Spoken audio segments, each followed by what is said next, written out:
Abdoul Aziz Mbaye la Thione Niang jël enveloppe bu mag indil ko ci restaurant bu tudd Nobu adresse bi 40 West 57 40 West 57 maa nga fa keroog mu jël enveloppe bu duuf teg ko ci loxoom pour mën a gisee ak Macky Sall. Donc il faut arrêter avec ça arrêter victimisation bi la ñu dul nangooti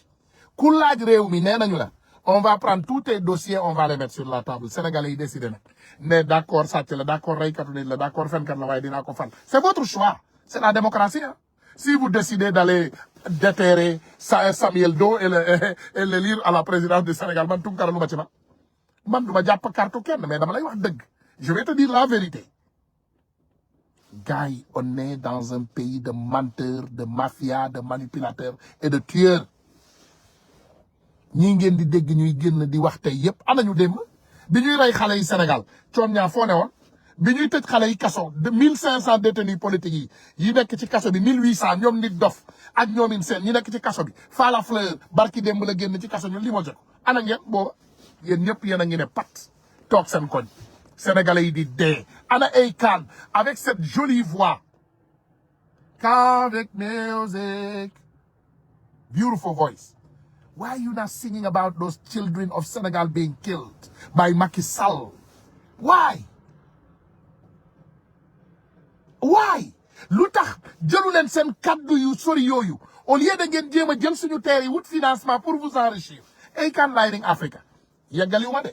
Samba Bathily c'est le contact en Chine moom moo am ay contact Chine le Malien là il a des contacts avec tous les présidents africains Maliens, Sénégalais, Burkinabé, Béninois, avec tous les présidents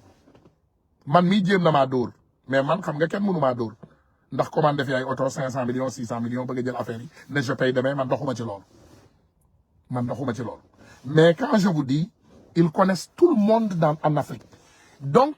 bi ñu demee Akon Lighting Africa bi c'est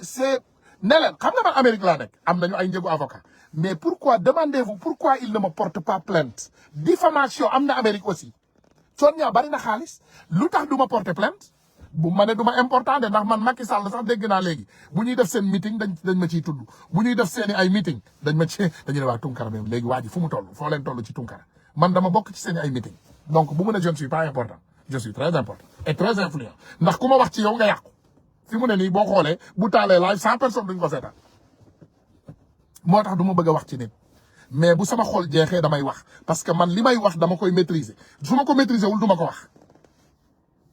Akon Lighting Africa dañu dem Chine la ñu dem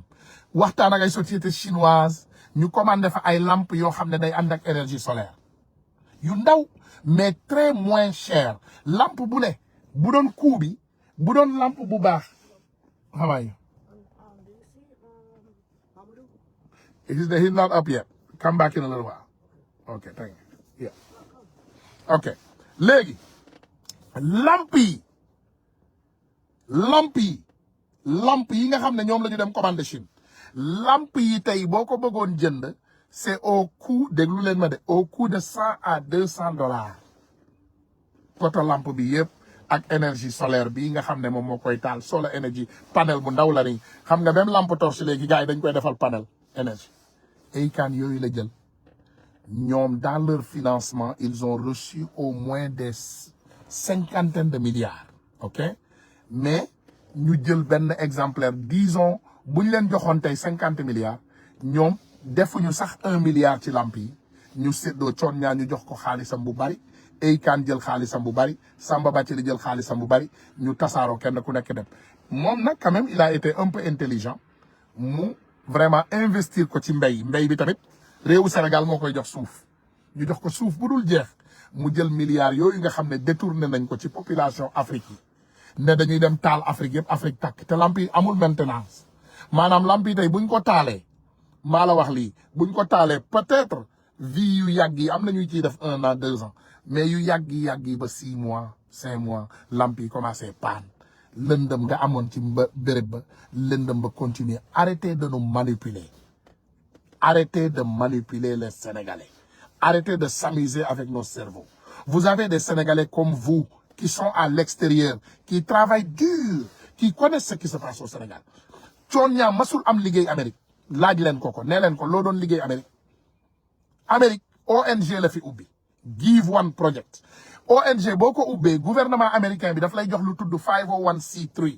maanaam ne la yow lépp loo bëgg doo ci fay lempo ñu may la ay lal may la ay banana may la ay orange may la ay lekk nga yóbbu ci say réew yenn say gouvernement bi dafa lay may aussi xaalis da ngay won gouvernement bi gis nga maa tabax école bi mu may la xaalis may la ay affaire Thione Niang loolu la fi def amul job amul société amul dara lammiñ bee rëy ngandalu bi ay sécurité garde partout pourquoi ça pourquoi vous nous emmerdez enfin man bu ma dégloo sénégalais yi damay xam ne sénégalais du nit ku baax yow naka ngay fene bay fen malade bi nekk ci hôpital ngay ñëw waaw réew mi doxul réew mi bu ma ko yoree doxal nangam tu n'as pas le pedigree de gérer un pays yow ak Tunkara ya da yem man au moins respecté naa sénégalais yi am naa société nag ni ngeen may gisee ni j'ai des sociétés qui ont duré des vingtaines d'années may liggéey mais ba léegi yabuma sénégalais yi pour ñëw ne leen man de dama bëgg ngeen jox ma réew mi ma yor ko parce que maîtriser wu ma réewu Sénégal ni ma ko bëgg a maîtriser te deux xam naa ne naqar ak méttit bi sénégalais yi di dund tey dañu soxla nit bu leen xam dëgg-dëgg bu dëkk ci ñoom pour man leen yor pas ay boy yu sol ay costume yu rafet nekk ci ay climatiseur xam ngeen lu tax man ma naw Ousmane Sow xam ngeen benn kàddu liggéey naa impôt et domaine fukki at ak juróom musuma luubal benn dërëm ci réew moo xam ne ndeysaan amoon na moment boo xam ne moom mënta fay ordonnance Ousmane Sonko day am ordonnance bu 100 000 200 000 mënu koo fay Thione Niang génn fi barki dem rek wax lu baax ci Sonko ngeen bëgg a ñëw amerde dagg vidéo bi dugal ko fu ne regardez ce que Thione Niang a dit de Sonko doo ko mën a waxal lu dul lu baax boo nekkee nit ku baax mais Sonko gumba yi sax xam nañ ne changé de politique au Sénégal c'est pas de l'information vous nous emmerdez dem leen campagne amul problème on se rencontre